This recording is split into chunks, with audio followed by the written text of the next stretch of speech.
సమర్థమైన ప్రజలకి తెలియజేసేది ఏంటంటే 15 ఏళ్ల క్రితం ఊరు వదిలేసి వెళ్ళిపోయిన ముసలయ్యకి సారా కొట్టు గంగులకి తల విషయంలో వచ్చిన తగాదాని రేపు రాయుడు బాబు రచ్చబండ దగ్గర తీర్పు చెబుతారు గనక 50 మంది రావాల్సిందహో.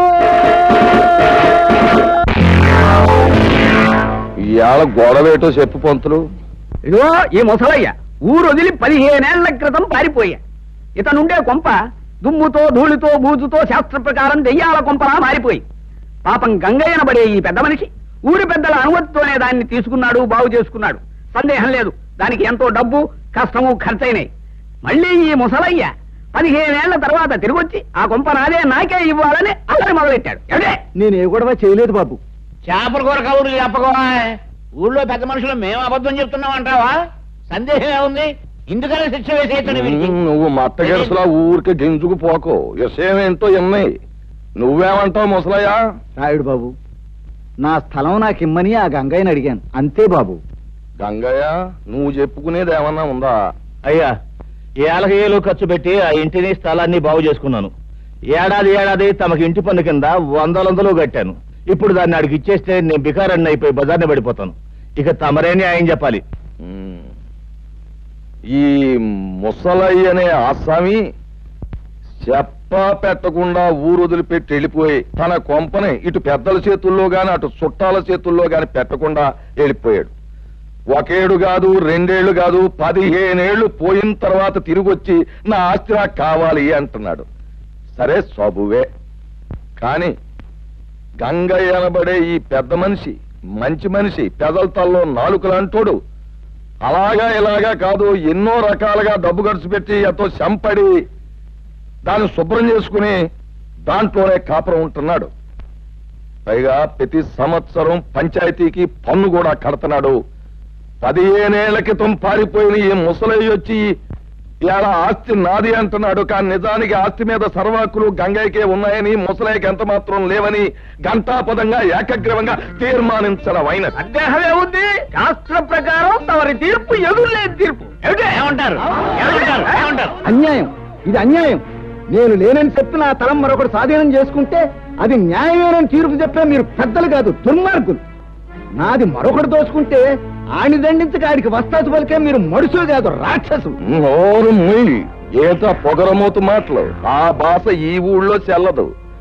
ఇక్కడ పెద్ద మనుషుల్ని నువ్వు అడ్డమైన మాటలతో అవమానించినందుకు కొరడాతో డజను కాజాలు ఇచ్చి ఊరవతలకి సాగనంపేమని తీర్పు చెప్పడమైనది.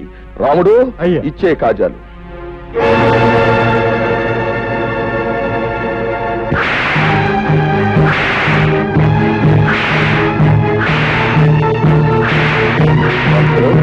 సరిగా లెక్కెడుతున్నావా?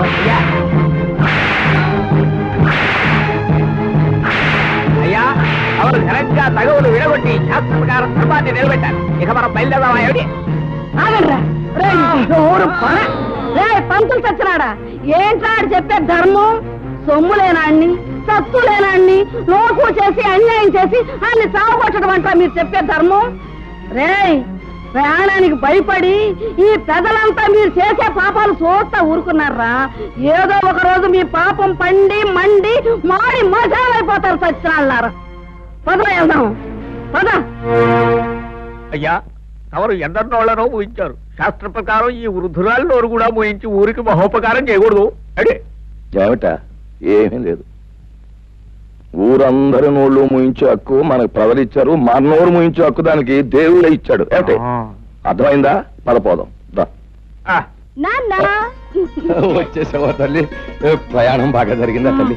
ఏం బాగా నాన్న, బస్సు 3 సార్లు ఆగిపోయింది. బండి 4 సార్లు బోతులో పడిపోయింది. ఎక్కింది రాయుడు గారు అమ్మాయిని తెలుసుకోలేని ఆ బస్సుని బండిని పెట్రోల్ పోసి తగలెట్టినా తప్పులేదనిపించింది. మరోసారి అలా జరిగితే ఆ పని నేనే చేసేస్తాను. అమ్మ ఎలా ఉంది? వయసు మళ్ళినా తిరగలి రాయిలా తిరుగుతూనే ఉంది. ఎంత తిన్నా అరుగుతూనే ఉంది. హాయ్ పంతులు గారు. కులాసాయనే ఉందమ్మా. నువ్వు దాని జోలికి పోకుండా ఉంటే నిక్షేపంగా ఉంటుంది. ఏమిటి?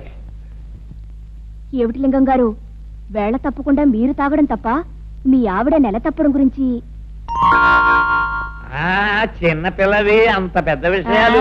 అంత పెద్ద కాకపోయినా నేను పెద్ద మనిషి అయిందానేనండి. అలాగేనమ్మా, ప్రయాణంలో బాగా అలసినట్టున్నావు. వెళ్ళి నీళ్లు వేసుకోమ్మా. లింగం గారి పెళ్ళవే ఇంకా నీళ్ళాడలేదు, పెళ్లి కాని దాన్ని నేను నీళ్ళోసుకోవడం ఏంటి? అబ్బా, మొత్తానికి ఎలాగైతే అందరినీ ఓ దులుపు దులిపేసిందయ్యా. ఏమిటో పిచ్చి పిల్లంతా వాళ్ళ అమ్మ పోలిక. ఆవిడ కూడా పోయే వరకు ఏదైనా విషయం వస్తే తమాషగా ఓ దులుపు పోయేది.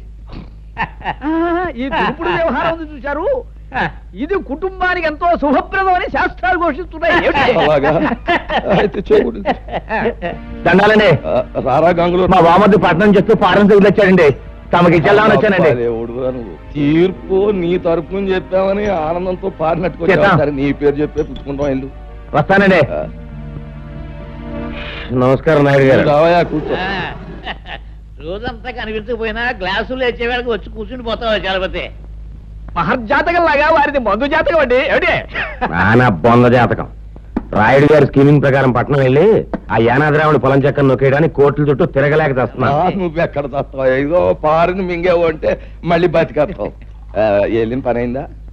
లాయర్ గారికి 4 డబ్బులు కనిపించి పని జరిపించాను. రాయుడు గారు తలుచుకుంటే జరగనే ఉంది. వారు ప్రభువులు, వారికి తెలియకుండా ఈ ఊళ్ళో ఎవరు చావడానికి లేదు, బతకడానికి లేదు. ఈ ఊరి నుంచి బయటికి పోవడానికి లేదు, పొరుగురు వాళ్ళు లోపలికి రావడానికి లేదు.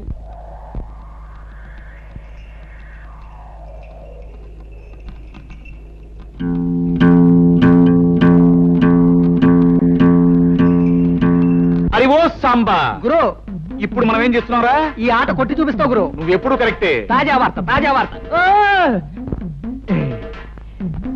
రాయుడు గారి అనుమతి లేకుండా మన ఊరు పొలిమేరలు దాటి ఓ గూడు బండి మన ఊర్లోకి వచ్చేస్తుంది. అందులో ఉన్న ఆసామి ఎవడో కానీ కాసేపట్లో ఇక్కడికి వచ్చేస్తాడు. తాజా వార్త, తాజా వార్త. గూడు బండైనా గూడ్సు బండైనా సరే మా నాన్న అనుమతి లేకుండా ఊళ్ళో రావడమా? సమ్మతించను. గురు, నువ్వు సమ్మతించినా సమ్మతించినా ముంగోట పుడుతూ వచ్చేస్తుంది బండి. పర్మిషన్ లేకుండా రావడమే కాకుండా పైగా మూగలు తప్పుడు ఒకటే. అదిగో సాంబా. గురు, ఇప్పుడు మనం ఏం చేస్తున్నారా? ఆ బండి రాపి శాల్తీ లేపి ఫటఫట్లాడించి మీ నాన్న పరువు నిలబెడతావు. కరెక్ట్.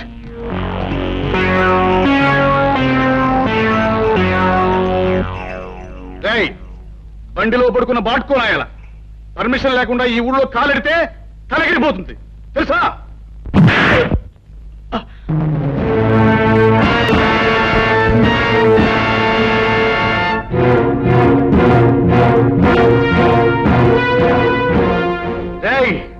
ఈ రాయుడు కొడుకునే తంతావురా?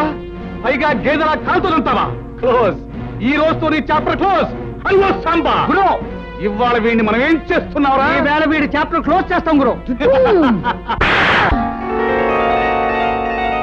ఒరేయ్ రాయుడు కొడక, ఈ ఊరే కాదు, ఈ దేశంలో ఏ ఊరు కూడా ఎవడబ్బ సొమ్ము కాదు. కనుక వచ్చేవారికి అనుమతులు పర్మిషన్లు అక్కర్లేదు. కానీ మా ఊరి పద్ధతి ఏ పద్ధతి అయినా ఈ వేళ నుంచి మారి తీరాలి. ఎందుకంటే మనం దిగాం కనుక. అరివో సాంబా. గురు, ఇప్పుడు మనం ఏం చేస్తాంరా? మా గిరిబాబును వదిలేస్తావు గురు. Not correct, not correct.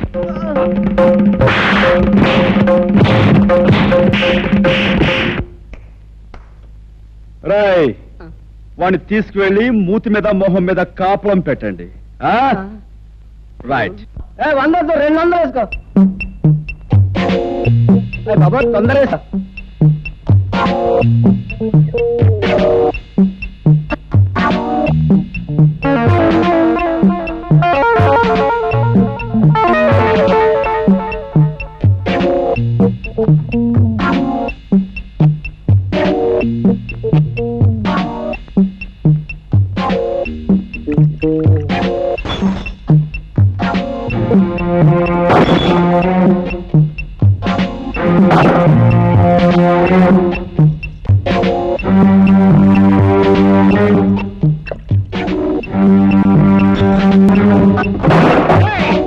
ఎవరా నువ్వు? నిన్ను చెడుగుడు ఆడిచ్చేస్తాను. ఈ స్థలం తాలూకా యజమాని అనుమతి లేకుండా నువ్వు ఇక్కడ సారా కొట్టు పెట్టినందుకు నిన్ను ఫుట్బాల్ ఆడించేస్తాను. ఏరా, పడగడుపునే ఫుల్లుగా పుచ్చుకుని వచ్చావా? స్థలము యజమాని అంటున్నావు. ఇక్కడి నుంచి నోరు మూసుకుని వెళ్ళకపోతే అది అలా నోరు మూసుకో. చూడు, ఈ స్థలం నాది, ఈ ఇల్లు నాది కాదని ఎవరైనా అన్నాడే అనుకో, వాడి తలకాయ లేచిపోద్ది. నువ్వు నీ సామాన్తో అరగంటలో ఇక్కడి నుంచి ఖాళీ చెయ్యకపోతే నిలువున చీరేస్తాను. సంజయ్,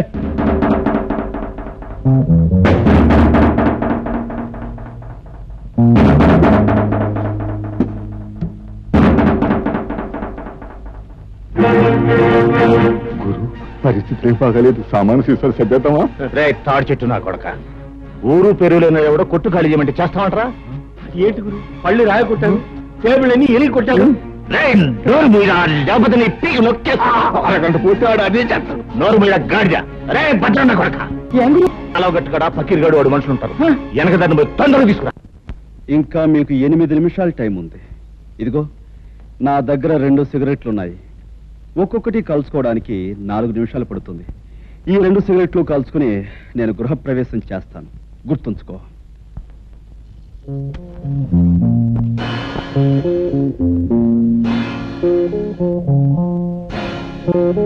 ఆ పక్కీర్ గడు మనుషులు ఇంకా రాలేదురా. అదృష్టవంతులు వాళ్ళు ఇంకా రారు. ఓరి నా కొడక, నీకు దండం పెడతాను. నువ్వు నోరు మూయరా.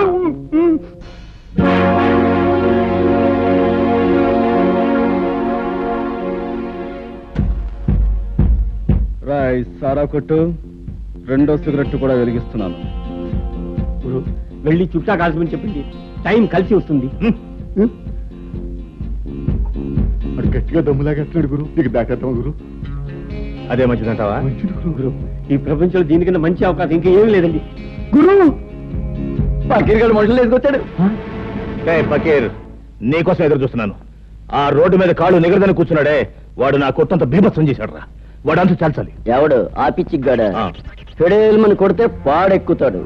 సరే గాని ముందు మనోడికి మందు ఇచ్చుకో. రాయ్ గంగులు, నువ్వు కౌరంపిన చిల్లర నా కొడుకులు వచ్చినట్టున్నారు. కావాలంటే ఆయుధాలు కూడా తెచ్చుకో. అమ్మ నా కొడక, పెద్ద రుస్తువులా మాట్లాడుతున్నావే. నీ కథ ఏళ్ళతో ఫినిష్. వీడి సంగతి చూడండి రా.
ఇల్లు ఖాళీ చేశారా? రేయ్, ఇంకా నేనున్నాను రా.